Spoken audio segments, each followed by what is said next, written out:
Helmut Mann se prend la tête face à Leboeuf en prenant la défense de Kevin Bossuet. Alors là, il faut remettre plein de choses dans le contexte. L'émission se passe sur CNews, chez Morandini, on en parlera après, entre Jordan Florentin, qui est journaliste chez le média Frontières, ex-Livre Noir, face à monsieur Leboeuf, qui est une personne globalement qui vomit le RN, qui vomit les idées, disons, souverainistes, nationalistes, patriotes, etc. C'est, disons, il représente une certaine gauche caricaturale, limite un petit peu jeuniste. Vous allez le voir parce que c'est quelqu'un qui il a pété un plomb finalement. Il a complètement pété un plomb. Donc c'est assez intéressant ce débat-là. Enfin, ce débat-là, si ça peut être un débat finalement, parce que quand deux personnes se jappent dessus, voilà, japper, voilà. C'est un mot très intéressant. Hein. Ça change un petit peu. On enrichit son vocabulaire. Hein, voilà. Donc bref. Et donc évidemment, tout ça démarre du fait que Kevin Bossuet se voit défendu. Alors qui c'est Kevin Bossuet? Pour vous rappeler, Kevin Bossuet, c'est celui qui avait dit lors du 7 octobre pour commémorer et venir en soutien finalement aux victimes du 7 octobre, victimes israéliennes bien évidemment, il a dit que tous les Français on devrait faire une journée où tous les Français portent une kippa. Voilà, c'est quand même, je ferai peut-être une vidéo réact dessus pour question d'archivage, tu vois. Le mec avait dit, voilà, tous les Français on devrait faire une journée avec kippa. C'est quand même pour vous dire, et ce type-là, derrière vous dit qu'il faut interdire le voile dans le sport, interdire le voile à l'école, que l'islamisme est un danger. Mais ça ne le dérange pas, par exemple, en soutien à des victimes d'un pays qui se situe à plus de 7000 km d'une autre, de porter une kippa. Voilà. Non, mais écoutez, pourquoi pas? Pourquoi pas? Non, mais c'est vrai, pourquoi pas? Et c'est quoi la suite? Moi, je pense que chaque Français, je le dis, les 68 millions de Français devraient avoir une mezouza à la maison. C'est évident. C'est évident. Une mezouza à la maison, c'est le minimum. Et puis quoi encore? Je suis pas antisémite. Bref, excusez-moi. Non, mais des fois, je dérive un petit peu, mais vous savez, il faut me le dire en commentaire quand je dérive. Donc, il dit, vous êtes un FACHO, on ne peut pas dire le mot. Je ne vais pas me laisser insulter par un petit merdeux de chez Frontières Média. Clash sur le plateau entre Leboeuf et Florentin prenant la défense de Kevin Bossuet chez Morandini. On y reviendra d'ailleurs sur Morandini. Mais bref. On se regarde ça, c'est parti. Avant de commencer la vidéo, chers amis, mettez un like. Abonnez-vous, abonnez-vous, on est bientôt 70 000 abonnés. Les amis, 70 000. C'est l'équivalent de quelle ville de France? C'est l'équivalent de Narbonne, c'est ça à peu près? Non, un petit peu moins peut-être? Bon bref, je ne sais pas. Dites-moi une ville qui contient 70 000 de personnes. Bah, dites-vous qu'aujourd'hui, la chaîne approche des 70 000. Ça, c'est beau. Merci encore à vous, chers amis. Allez, c'est parti. Vous savez, pendant le Covid, il y a eu le confinement sanitaire. Aujourd'hui, on est dans le confinement sécuritaire. Où les parents ont peur, finalement, de laisser sortir leurs enfants, ou les gamins, parfois, ont la peur au ventre quand ils sortent de leur bâtiment. Ils voient des trafiquants de drogue, ils ont peur de se prendre un coup. Cette peur, monsieur, vous passez votre temps à l'accuser. Parce que moi, je vis en Seine-Saint-Denis. Des gens qui attendaient des élèves pour leur casser la gueule. Est-ce que vous trouvez ça normal? Vous passez votre temps à jouer sur la peur, à attiser la peur. Vous avez laissé entendre que Kevin Bossuet, professeur d'histoire, ne parlez pas sur ce ton-là, parce que moi, ça va pas faire comme ça, ok? Vous me parlez pas sur ce ton. Moi, vous me dites pas, c'est inadmissible. Vous avez traité Kevin Bossuet, professeur d'histoire, qu'il instrumentalisait les peurs. C'est exactement le même discours que tous ceux que vous soutenez qui ont expliqué que vous passez votre temps. Que Frontières était responsable de la mort d'un Boubacar. votre temps. Mais qui êtes-vous pour expliquer cela? On est les premiers à surjoué. Je dis encore ce que je pense que je veux. Vous instrumentalisez les peurs. Vous instrumentalisez les peurs en permanence. Je dis ce que je veux. C'est un débat. Incroyable. Vous me prenez pour qui? Attendez. Ce discours, c'est terminé. Vous l'expliquez pas. Ce discours, c'est terminé. Vous allez franchement, c'est incroyable. Vous allez répondre, mais vous savez, c'est inadmissible ce que vous dites, monsieur. C'est bon. Mais vous vous rendez compte? Mais vous êtes un facho de première bourre, quoi. Vous êtes là pour dire ce que je dois dire ou ce que je ne dois pas dire. On se calme. Vous vous prenez pour qui? On se calme. J'ai encore le droit de dire ce que je veux et ce que je pense. Pas qu'on a instrumentalisé et pas qu'on est responsable de la mort d'Aboubacar. Vous êtes une honte. Ça va pas bien ou quoi? Vous êtes une honte. S'il vous plaît, on se calme. On se calme. Pour qui vous vous prenez? C'est bon, on a compris. Kevin Bossuet. Je suis une honte. C'est bon. Mathias. Je suis une honte. Je me barre, Jean-Marc. Non, restez. Je vais pas me laisser insulter par un petit merdeux de chez Frontières. C'est bon. C'est excellent. C'est excellent, les mecs. C'est excellent. Je crois qu'on n'a pas vu ça depuis Soral Conversano, les mecs. C'était terrible. Bon, remarque, il y avait comment il s'appelait là déjà l'autre? Je sais plus, c'était sur i24 News là, qui s'était énervé en parlant de la traite africaine. Enfin bref. Donc, comme vous le voyez, Kevin Bossuet, il démarre en disant que lui, en tant que prof d'histoire, aujourd'hui, il reparle donc de l'époque de la pandémie, il dit voilà, on a vécu le confinement sanitaire, aujourd'hui on vit le confinement sécuritaire, ce qui n'est pas vraiment faux. Il dit voilà, aujourd'hui, effectivement, certains parents ont peur quand leurs enfants sortent la journée, même plus la nuit, aujourd'hui c'est la journée, parce qu'aujourd'hui on voit effectivement partout à la télé, partout sur les réseaux sociaux, des bandes ou alors des gens qu'on peut considérer comme des racailles finalement, qui volent, qui rackettent, qui dealent, qui violentent finalement certaines personnes qui, elles, n'ont rien demandé, qui vont d'un point A à un point B faire leurs courses et elles se retrouvent finalement agressées. Elles se retrouvent, bon, ce qui n'est pas forcément faux quand il dit ça, mais bon, en l'occurrence, il y a aussi effectivement, moi je pense que Leboeuf n'a pas forcément tort et Bossuet non plus. C'est-à-dire que quand il nous parle de peur sécuritaire ou de confinement sécuritaire, il faut comprendre que la plupart des gens surinterprètent tout. Quand tu éteins CNews, quand tu éteins les réseaux sociaux, que tu retournes à la vie du réel, disons, et que tu n'habites pas, on va dire, dans un quartier où il y a un four, où ils vendent de la gueudreau, comme disent les jeunes. Quand tu habites dans une petite ville moyenne et que tu fais ta vie et que tu coupes les réseaux sociaux et la télé, en fait, la délinquance, elle n'existe plus. Bon, effectivement, tu vas te promener des fois, tu vas voir des mecs en moto, casquette à l'envers, sans casque, comme ça, qui font des roues arrière, qui mettent du joule à fond. Bon, mais ça n'est pas... En fait, tu interprètes. Comme à la télé, on t'a dit que le mec qui fait des roues arrière et qui met du joule, il vend de la drogue et il a toujours un couteau sur lui au cas où et qu'il rackette et qu'il vole. Quand tu en vois un dans la vraie vie, tu te dis « Oh là là, lui !» Alors que ça se trouve, en fait, ce n'est pas le cas.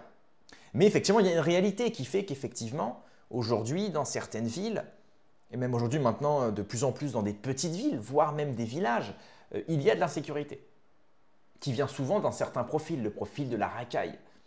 Je n'irai pas jusqu'à dire racaille ethnique, moi c'est pas mon... Mais effectivement, il y a de la racaille.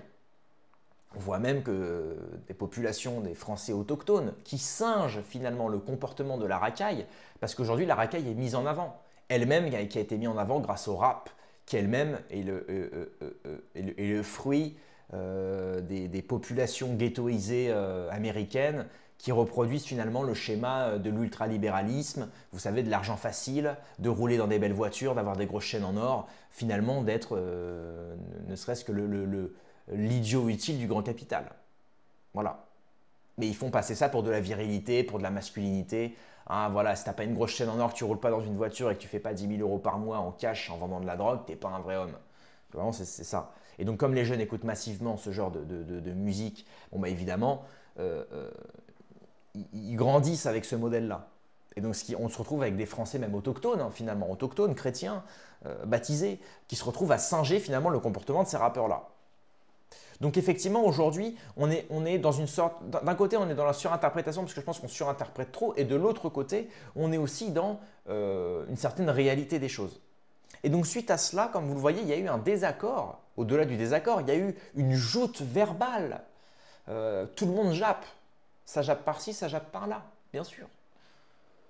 Et donc là, juste dingue, parce qu'on a Leboeuf qui dit d'un côté que… Bossuet et Florentin instrumentalisent avec leurs discours, avec leurs journaux, avec leurs médias, etc. Et de l'autre côté, Florentin qui dit justement que les gens de gauche sont responsables finalement de ce qui arrive parce que comme ils ferment les yeux sur ce qui se passe et qu'ils ne veulent pas dire la réalité des choses, bah finalement, dès qu'il y a un délit, dès qu'il y a un crime, dès qu'il y a un vol, dès qu'il y a une agression, dès qu'il y a même un meurtre, un crime, hein, bah finalement ce serait indirectement à cause de la gauche, puisque comme la gauche ne réagit jamais, ça permet de ne pas mettre en avant ce qui se passe, et comme ils ne mettent pas en avant ce qui se passe, ça permet justement à la délinquance, à la criminalité d'augmenter. Ce qui n'est pas forcément faux, c'est intéressant, mais c'est un peu du sophisme quand même de la part de Jean-Claude Florentin. Parce que de l'autre côté, on pourrait dire pareil des gens de droite. À force de ne pointer du doigt que sur les conséquences, disant « Regardez, il y a un meurtre, regardez, il y a un délit, regardez, il y a ça », et en tout le temps en disant « C'est la faute de l'islam, c'est la faute des Arabes, c'est la faute des Africains ».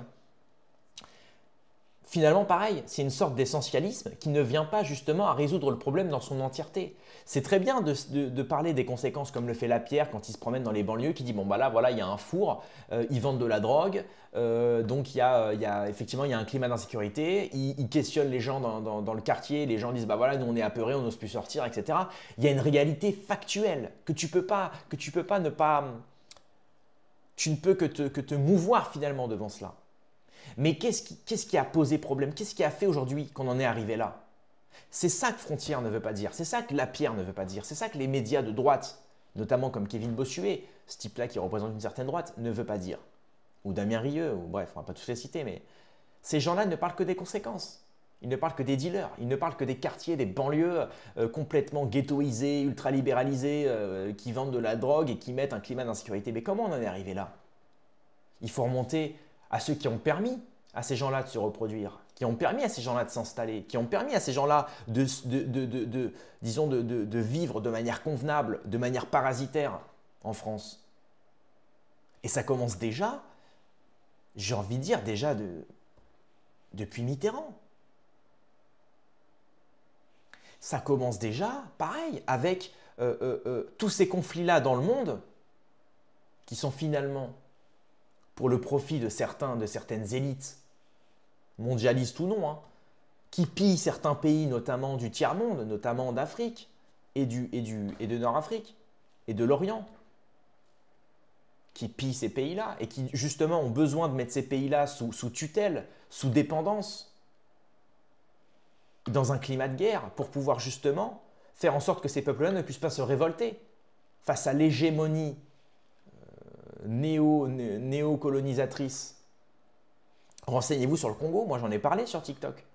Dan Gertler, qui pille aujourd'hui les minerais et toutes les ressources du Congo, et qui derrière, avec l'aide de Joseph Kabila, Monsieur Kabila qui était le président d'époque du Congo, à qui il a vendu des armes pour pouvoir justement fabriquer de toutes pièces une guerre civile qui a permis justement aux Congolais de justement se faire la guerre et de créer un climat de guerre civile pour empêcher le peuple de se rebeller face à Dan Gertler qui n'a rien de congolais, qui est un milliardaire israélien, qui pille le Congo et qui revend tout à Glencore, qui a appartenu fut un temps à Mark Rich, qui était considéré comme l'homme à la plus grande faute fiscale des États-Unis, qui a été gracié par le président d'époque le dernier jour de son mandat. Ça commence par là. Regardez aujourd'hui en Israël-Palestine. J'ai entendu Netanyahou la semaine dernière dire qu'il allait donner une aide aux Palestiniens, il allait leur donner un salaire, un salaire et il les aidait à aller migrer en Europe, en France, en Grèce je crois, et en... j'ai oublié le troisième pays. France, Grèce, à condition qu'ils donnent leur carte d'identité palestinienne, qu'ils acceptent de refuser le droit à leur terre et le droit à la nationalité israélienne. Vous imaginez? On est sur un projet de déportation, mais ça on n'en parle pas. Ça on n'en parle pas. Donc finalement, on va se taper des migrants palestiniens en Grèce, en France et en Europe globalement, des gens qui ne parlent pas la langue française, qui n'ont pas la même culture que nous, parce qu'évidemment ce ne sera pas les chrétiens palestiniens, bah non, ce sera des musulmans palestiniens qui sont complètement, qui vivent eux de manière plutôt traditionnelle, qui se basent sur l'agriculture, sur des modèles plutôt traditionnels, qui créent de la matière réelle. Ils vont arriver en France, ils vont arriver en Grèce, ils vont arriver en Europe, ils vont être complètement perdus. Évidemment, ils vont être logés gratuitement, sur le profit de qui? De Nicolas Quipé, de la classe moyenne asphyxiée par l'impôt, par le petit patron de TPE, PME qui est asphyxié par les charges patronales, hein, et qui sert tout ça évidemment, qui va être distribué à ces gens-là, qui ont évidemment besoin d'aide, bien évidemment, mais ils ont besoin d'aide dans leur pays. Et donc tout ça, ça va être à cause de quoi? On va se taper de l'immigration palestinienne, à cause de qui? Ce ne sera pas à cause de l'islam, là, ce sera à cause de Netanyahou. Et Netanyahou, à ce que je sache, ce n'est pas un musulman. C'est le Premier ministre israélien qui refuse aujourd'hui de donner plus de droits aux Palestiniens et qui, par des envies messianiques, hégémoniques et complètement égoïstes, souhaite faire le projet du Grand Israël. Et le projet du Grand Israël passe évidemment par l'étape numéro 1, celle de dégager les Palestiniens de Palestine. Et c'est ça, je n'ai jamais compris pourquoi les droitards étaient pro-Israël, les nationaux sionistes comme Jordan Florentin par exemple ou Kevin Bossuet.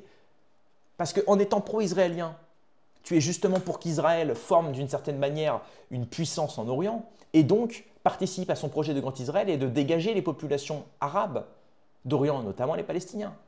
Et les Palestiniens, ils vont aller où à ton avis? Voilà, ils vont dans les pays soi-disant développés, donc l'Europe. Donc finalement, ça participe à recevoir encore plus d'immigration. Et cette immigration-là n'est pas une immigration savante qui a 250 de QI avec des volontés de devenir ingénieur, cadre, ingénieur civil. Ben non. Malheureusement, c'est des populations, quand tu ne parles pas la langue, quand tu n'as pas les mêmes codes culturels que nous, ni religieux, ni spirituels, que tu n'as pas la notion de comment fonctionne la nation, disons la nation européenne, bah forcément, t'as pas. C'est comme si moi demain, je migre, je ne sais pas où, si je migre dans une tribu chez les Bavouvi ou les Bororo, moi ce que je sais faire, c'est quoi? Du montage vidéo, je livre des commandes Uber Eats, je ne sais rien faire dans une tribu.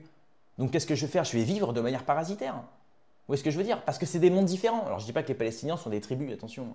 Mais simplement aujourd'hui, c'est le problème de l'immigration. C'est qu'on fait venir de l'immigration alors que ce sont des gens qui n'ont pas les mêmes codes que nous. Et moi je suis pour justement l'indépendance et l'autosuffisance de tous les pays. Moi je suis pour aider les Palestiniens, pour qu'ils puissent rester en Palestine, vivre convenablement en Palestine. De même que les Algériens aujourd'hui en France finalement. Est-ce que c'est vraiment l'avenir rêvé d'un Algérien que de vivre en France en vidant les poubelles des hôtels, en faisant la plonge dans les restaurants ou en ouvrant un fast-food dans lequel il va vendre de la bouffe qui va nous intoxiquer, nous? Ben moi, non, je suis désolé, ce n'est pas le rêve que je souhaite aux Algériens. Moi, je souhaite que les Algériens vivent pleinement et soient heureux en Algérie. Et pour ça, il faut évidemment mettre à mal les élites perverses qui, justement, mettent sous tutelle certains peuples, qui empêchent l'indépendance de certains pays. Nous-mêmes, ici en France, on est colonisés par qui vous savez. Et on nous empêche d'obtenir notre propre souveraineté. Et on nous fait croire qu'on vit dans une démocratie. Oui, mais toutes les lois et toutes les demandes de la France passent par Washington et Bruxelles, par l'UE. Et ça passe évidemment, si on veut devenir indépendant et retrouver notre souverainisme total, il faut le Frexit. Et de même que tous les pays du monde, s'ils veulent être indépendants, vous savez, il y a cette fameuse phrase, ce fameux proverbe chinois qui dit donne à manger à un homme, il sera heureux pour un jour. Apprends-lui à pêcher, à chasser, il sera heureux pour toujours. Parce que si tu lui apprends à se nourrir lui-même. Vous savez, c'est comme quand tu as 13-14 ans et que ta mère te dit « je te ferai pas à manger ce midi » et que tu es obligé d'apprendre à faire à manger, tu sais. Tu apprends à découper ta viande, tu apprends à faire cuire du riz, tu apprends à faire cuire des pâtes, tu apprends à te couper tes légumes. Bon, ben voilà, d'une certaine manière, tu apprends à te faire à manger parce que ta mère te refuse de te faire à manger. Ou elle te dit, voilà, plus ou moins que au bout d'un moment, il va falloir que tu apprennes à te faire à bouffer parce que sinon… Et donc là, tu apprends. Ou alors, voilà, tu vis de manière totalement parasitaire et tu as besoin de quelqu'un qui te fasse à manger jusqu'à la fin de tes jours. Ou alors tu t'achètes voilà, des plats préparés à faire au micro-ondes. Mais au bout d'un moment, l'honnêteté intellectuelle, c'est celle d'apprendre à se faire à manger, c'est celle d'apprendre à vivre en tant qu'homme libre. Et ça passe évidemment par une indépendance totale. Ça passe par se créer des propres revenus pour n'être dépendant de personne, savoir se faire à manger, et donc l'équivalent de savoir pêcher, chasser, vivre en fait, vivre. Et donc tous les pays, ça devrait être la même chose pour les pays du monde. C'est de pouvoir justement être indépendant et ensuite derrière de mettre en place une sorte de libre-échange, une sorte de marché, de libre marché pour pouvoir vendre vos produits qui viennent de votre propre savoir finalement à d'autres pays qui eux n'ont pas ce savoir-là et d'échanger ce savoir-là. Vous voyez ce que je veux dire? Bref, je me suis un peu perdu, mais finalement c'est intéressant parce que ça soulève énormément de choses. Donc d'un côté on a cette gauche-là qui est d'une certaine manière effectivement indirectement responsable de ce qui se passe aujourd'hui de la situation française en ne dénonçant pas justement ce qui se passe. Et de l'autre côté, la droite dénonce, mais ne dénonce que les conséquences et pas les causes. Qui fait qu'aujourd'hui, on est à gauche comme à droite dans le mensonge. On est d'un côté à gauche dans l'hypocrisie et d'un côté à droite dans le mensonge demi-dévoilé, quoi. Il dénonce le problème, mais pas trop, tu sais. Ben voilà. Et donc aujourd'hui, effectivement, les deux mamelles macronistes, finalement, la gauche comme la droite, aujourd'hui sont dans le mensonge perpétuel. Ce qui empêche la France, finalement, de s'élever et d'arriver à un rang de haut pays, voilà, toute la vérité, toute la vérité. Et donc pour la question de l'immigration, comme je l'ai dit, voilà. Moi, excusez-moi, moi je trouve que c'est pas rêvé, enfin c'est pas vertueux de dire que l'avenir du Congolais, c'est de quitter son pays en guerre et de venir et de lui donner des aides sociales et de pouvoir consommer à plein temps en France. Ben non. Le mec est né au Congo, c'est magnifique de grandir au Congo et d'être heureux au Congo. Tout comme moi je suis français, c'est magnifique de grandir en France et de vivre pleinement heureux en France. Et aujourd'hui, il y a des tonnes de Français qui s'expatrient parce qu'ils ne sont plus heureux en France. Parce qu'aujourd'hui, la situation est, je dirais, morbide et vacuitaire. Voilà. Bref, juste pour finir, j'ai fait un tweet qui est assez marrant, qui a fait pas mal de likes, 150 000 vues quand même, c'est pas rien. Sur Jordan Florentin, j'ai mis maintenant que je sais que Jordan Florentin porte une perruque, je vois plus les choses de la même manière. C'est Moumoutman finalement. Jordan Florentin, c'est Moumoutman. Après, rien de méchant envers lui, hein, moi j'ai rien contre lui. Hein. Mais effectivement, le voir s'afficher avec des gonzesses, avec ses petites pommettes refaites et sa moumoute, ça me fait quand même marrer. Et pour finir, voilà, Morandini, pour savoir qui c'est, souvenez-vous quand même, hein, parce que le débat se situe chez Morandini. Morandini a été condamné à 2 ans de prison avec sursis en appel pour corruption de mineurs. Voilà. Donc c'est la fameuse Jordan Florentin qui se revendique de la droite, vous savez, normalement la droite des valeurs, celle qui a de l'honneur, de la moralité, de la dignité, celle qui est justement vertueuse, qui remet les choses à sa place. Ça ne le dérange pas par contre de passer, ça le dérange pas de passer chez un type qui a été condamné, je le rappelle, condamné à 2 ans de prison avec sursis en appel pour corruption de mineurs. Et pas qu'une fois. Hein.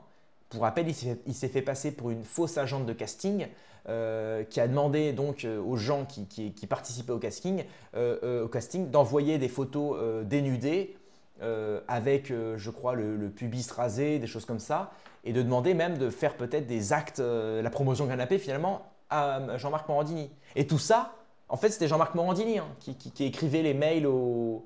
Hein, il se faisait passer pour une agente de casting. Rendez-vous compte. Et ce mec-là a une tribune à la télé. Ce mec-là, il a... c'est un truc de dingue. C'est un truc de dingue. Bref. Et ça, Jordan Florentin ne va pas le dénoncer comme d'habitude parce que Jean-Marc Morandini, hein, voilà. Kiki. La température augmente de 8 degrés. Bref. Voilà, je pense que j'ai bien parlé, j'ai pas mal digressé, mais c'était vraiment nécessaire. Voilà. Commentez la vidéo, mettez un petit like, ça fait plaisir. Abonnez-vous si vous aimez ce contenu-là et que vous voulez être au courant de toutes les autres actualités. Rendez-vous dans quelques heures à demain pour une prochaine vidéo. Paix et sur mes amis et mes ennemis. Et surtout, sur mes ennemis.